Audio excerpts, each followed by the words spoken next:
In the high-stakes chess game of global military power, every nation is vying for an edge, a game-changer that can redefine the rules of engagement. For Iran, that game-changer might just be a missile named Sejjil. This isn't just another piece of military hardware. It's a statement, a symbol of Iran's growing technological prowess and its ambition on the world stage. Today, we're diving deep into the story of the Sejjil, the missile that some claim is unstoppable. What makes it so formidable? How does it stack up against the world's most advanced defense systems? And what does its existence mean for the delicate balance of power in the Middle East and beyond? To understand the Sejjil, we first need to look at its origins. Iran's missile program didn't appear overnight. It's the result of decades of development, often under intense international pressure and sanctions. Think back to the Iran-Iraq War in the 1980s. Iran found itself on the receiving end of missile attacks, feeling vulnerable and exposed. This experience became a powerful catalyst.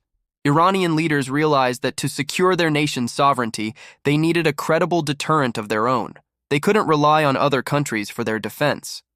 So, they embarked on an ambitious journey to build an indigenous missile capability, starting with reverse engineering foreign designs and gradually building their own expertise from the ground up. This journey led them through various missile families like the liquid-fueled Shahab series. Shahab missiles were a significant step, but they had their drawbacks. Liquid fuel rockets are complex. They require a lot of preparation time before launch, sometimes hours, as you have to carefully pump volatile propellants into the missile. This long setup process makes them vulnerable.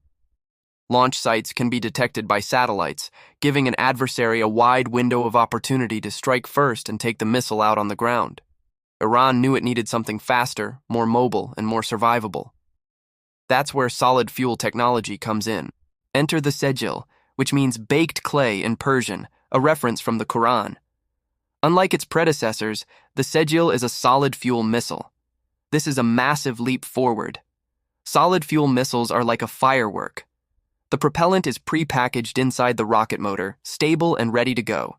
They can be stored for long periods and launched on very short notice, often in a matter of minutes. This launch-on-demand capability is a strategic game-changer. It means Sejjil missiles can be hidden away, brought out on mobile launchers, fired, and then moved to a new location before an enemy can effectively retaliate. This mobility makes them incredibly difficult to track and target, a shoot-and-scoot tactic that dramatically increases their chances of survival. The Sejjil program reportedly has a few variants, with Sejjil 2 being the most prominent. It's a two-stage, solid-propellant, medium-range ballistic missile. Let's break that down. Two-stage means it has two separate rocket motors. The first stage fires to lift the missile high into the atmosphere. Once its fuel is spent, it detaches and falls away, reducing the overall weight. Then, the second stage ignites, pushing the warhead even faster and farther toward its target. This staged design is far more efficient for long-range flight. Its estimated range is around 2,000 to 2,500 kilometers. To put that in perspective, from launch points within Iran, a Sejjil could potentially reach targets across the Middle East, including Israel and Saudi Arabia, as well as parts of southeastern Europe. But range is only part of the equation. What makes a missile truly threatening is its ability to hit its target. This is where the Sejjil's design gets even more interesting. After the second stage burns out, the re-entry vehicle, which contains the warhead, separates and begins its descent back to Earth. It travels at hypersonic speeds, Mach 10 to Mach 12, that's more than 10 times the speed of sound.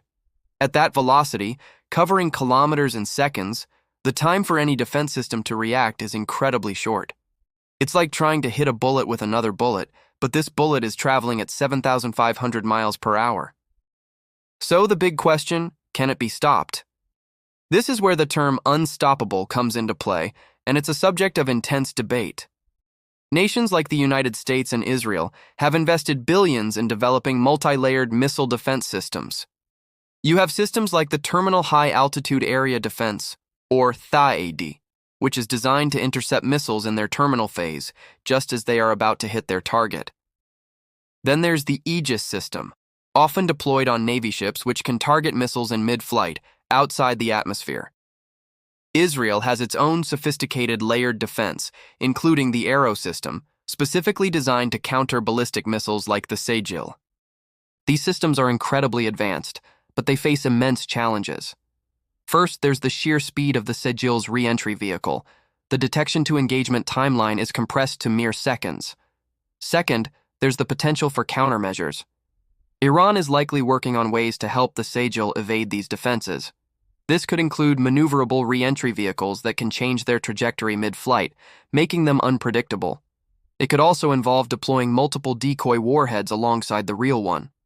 A defense system would have to distinguish the real threat from the fakes, all while everything is hurtling towards the ground at hypersonic speed. This saturation tactic could overwhelm even the most capable interceptors. Another factor is the launch strategy. Iran wouldn't just launch one missile. A realistic attack scenario would involve a salvo launch, firing multiple Sejjil missiles simultaneously from different concealed locations. This would stretch defense systems to their absolute limit. Even if a system has a high success rate, say 90%, a salvo of 10 missiles means one could still get through. And with a warhead carrying hundreds of kilograms of high explosives, one is all it takes to cause catastrophic damage to a city or a critical military base. So, while unstoppable might be a strong word, extremely difficult to stop is certainly accurate. The cost-benefit analysis is brutal. The defense has to be perfect every single time, while the offense only needs to succeed once. The strategic implications of the Sejjil are profound. For Iran, it's the ultimate insurance policy. It serves as a powerful deterrent, sending a clear message. An attack on Iran will have devastating consequences for the attacker. This changes the strategic calculus for any country contemplating military action against Iran. It forces them to consider the high price of potential retaliation. The Sejjil missile, and others like it, give Iran what's known as an anti-access area denial capability. It makes the entire region a much more dangerous place for foreign military forces to operate. This capability also gives Iran significant leverage in regional politics.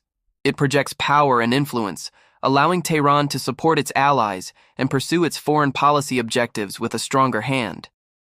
Neighboring countries in the Gulf, aware of this missile threat, may be more cautious in their dealings with Iran.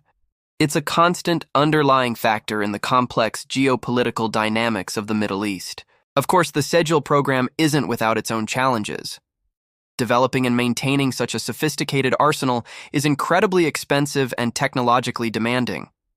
While Iran has shown impressive ingenuity, international sanctions have historically aimed to slow down its progress by restricting access to critical components and technologies.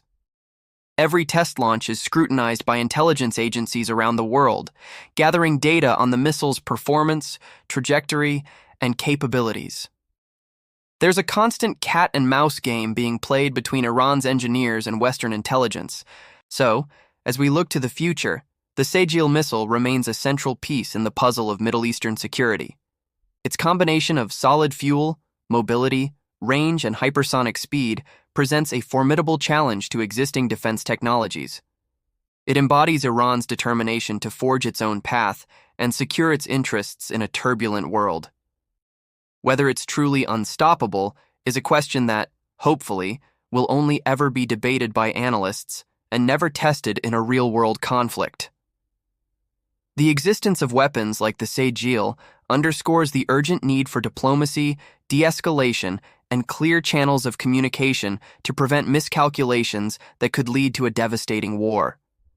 It's a stark reminder that in the 21st century, the race between the sword and the shield is faster and more critical than ever. What do you think?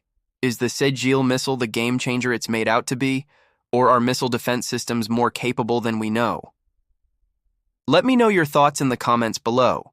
Thanks for watching, and if you found this breakdown interesting, be sure to subscribe for more deep dives into the technology and strategy shaping our world.